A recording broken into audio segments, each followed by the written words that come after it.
Hello, this is Jordan. This video is being recorded on the late evening of Tuesday, January 3rd, 2023. Thank you so much for joining me. And in this video, I'm going to talk about two unknown leading indicators for gold. You can see with the thumbnail there, you can probably guess what one of them is. And so let's get into it. If you see the thumbnail, I'm starting with the other one first. And this is gold against foreign currencies. Now, this is not an unknown leading indicator. If you've been following my work for, whether you've been following my work for 1 year or 5 years, it's something I talk about quite a bit. And the reason is, well, first, let me mention what gold against foreign currencies is. It's essentially gold against or gold multiplied by the US dollar index. So we're looking at how gold is performing against the inverse of the US dollar basket. And so that's equivalent to gold multiplied by the US dollar. Tom McClellan, great technical analyst, he calls this the gold dollar index. And you can see here that the reason this is important is because it is a really good leading indicator for the gold price. And so if you think about when gold was in a secular bear from 1980 all the way to 2000 or so, if you look at gold against foreign currencies, and you can see the red lines there in the mid 80s and the mid 90s, I mean, you had a pretty good bull market from 85 to 87, a pretty good cyclical bull. But look, gold against foreign currencies was actually underperforming. There was a negative divergence during that cyclical bull. I mean, remember, that's when the dollar basically crashed. And so, given that the dollar crashed, it really wasn't that great of a bull market for gold. And so, a similar thing happened there right in the mid 90s. I mean, you could see 93 to 96 was another cyclical bull in gold. Not the greatest, but if we look, there was a negative divergence with respect to gold from 94 to 96. Gold against foreign currencies made a lower high, while gold and dollars made a higher high. So I don't need to go over every one, even though I tend to do that. But gold against foreign currencies, you can see, one of my annotations here is it tends to make a higher high before gold. It happened, 2000, 2001, then in 2005 before that monster breakout. Then during the global financial crisis, gold against foreign currencies, it made a higher low when gold made a lower low. And then as soon as gold recovered, gold against foreign currencies made a new all-time high, I believe in early 2009, and gold eventually broke out, 8 months later, whatever it was. So you can see that, this relationship is pretty solid, especially when it comes to new highs. I mean, and again, we look at gold against foreign currencies. I think it's late 2019, it made a new all-time high. What happened? Well, eventually gold made a new all-time high. Now, one thing I will say is gold against foreign currencies, it did make a new all-time high in early 2022, and gold did not. So, maybe you could say that's one time it failed. But my point here and now at the present, I'm finally getting to the point. But if you look at the box there at the top right, and we're going to zoom in on this on the next chart, but my thinking is if we see gold against foreign currencies make a new all-time high, that's going to be the signal that gold is going to follow at this point, or at least in the near future. And so I think by my calculation, gold against foreign currencies made a huge move on Tuesday. By my calculation, it's only 4 or 5% away from a new all-time high. So that's really significant. And let's zoom in here. So we have gold at the top, gold against foreign currencies at the bottom. And again, if you look at that chart at the bottom, you can see the big move from today. And so that's put gold against foreign currencies pretty close to, let's see, it's not that far away from, let's see, May, last June. So what would that be? 6, 7, it's pretty close to a 7-month high. And, if this move is sustained, then you would expect gold against foreign currencies to probably trend higher over the next 2, 3, 4 months and retest that all-time high that was made in early 2022.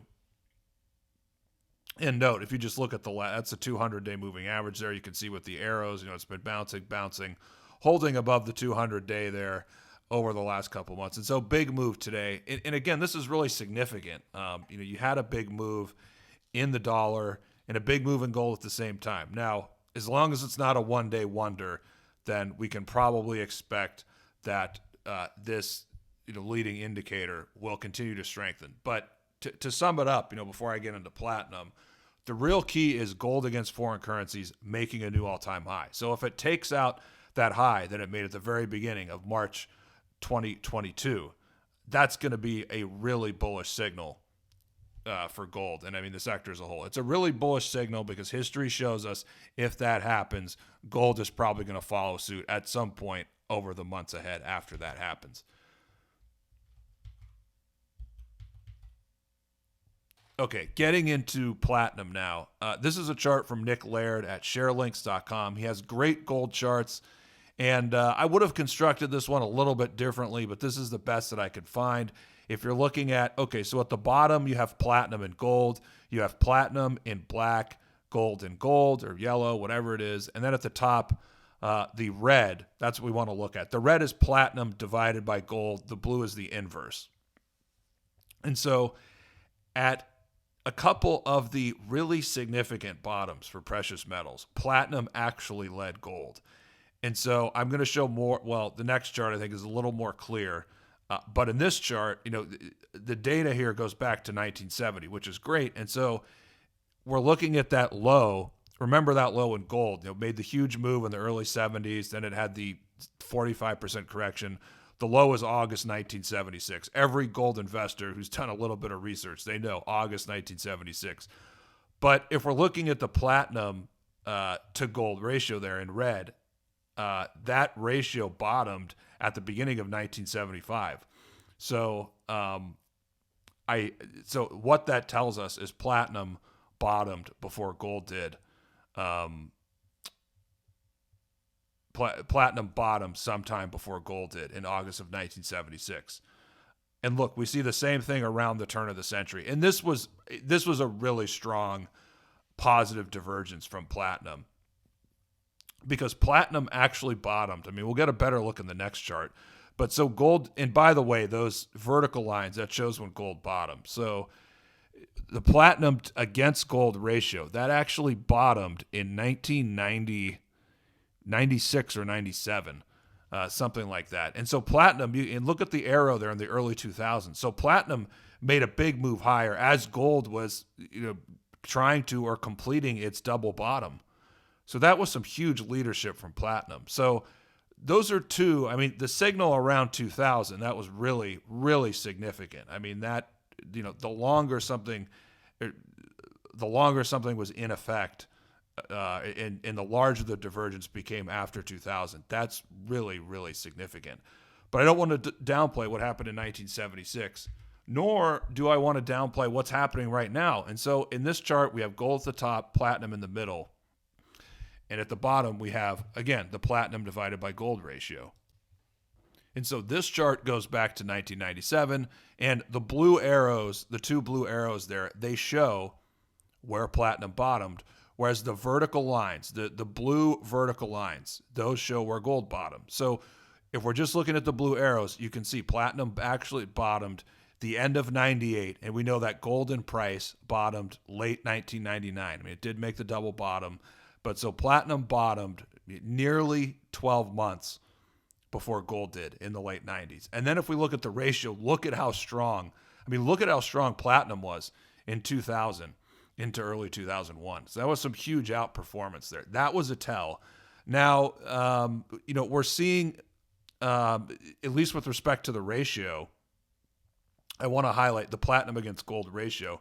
Platinum has been outperforming gold since the COVID crash. And you can see that, again, the blue arrow shows where platinum bottomed. So at bottom, what is that? Like a month or so before gold bottom. So again, platinum leading. And if you just look at the bottom right and you look at that ratio, since platinum bottomed, that ratio has moved up. It's gained. So since platinum bottomed, it's been outperforming gold. Now, another interesting thing, I mean, the red line shows, just to point, it was a low right after gold peaked, and we can see that platinum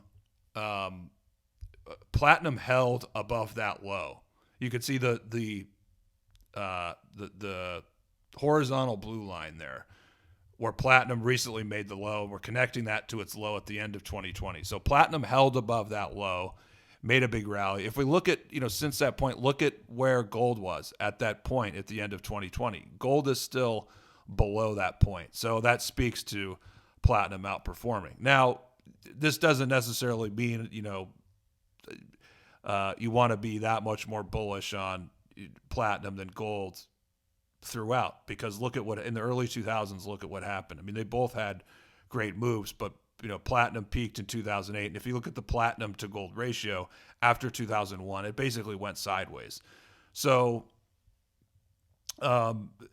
basically, what we're potentially seeing here is a signal that, this could be a real significant bottom in the gold market. That's what platinum's saying. Now, I don't know if platinum is a real trusty leading indicator. Gold against foreign currencies, we can trust that. Now, platinum, there is some history here because it led at the 1976 bottom. It led gold. It led gold around the 99, before the 99 bottom. And now it may be only by a month this time, but it's been outperforming. Now it's leading gold again. So someone told me at some point years ago that platinum was a leading indicator for gold. I don't know. Let me know what you think in the comments. I haven't done a whole lot of research on it, but, the history says it's possible that this could be a leading indicator for gold. So here are two potential unknown leading indicators for gold. They're both looking pretty positive right now. I'll keep an eye on it. Let me know what you think about platinum in the comments as far as platinum being a leading indicator. Thank you so much for tuning in, and I'll talk to you guys again in the next video.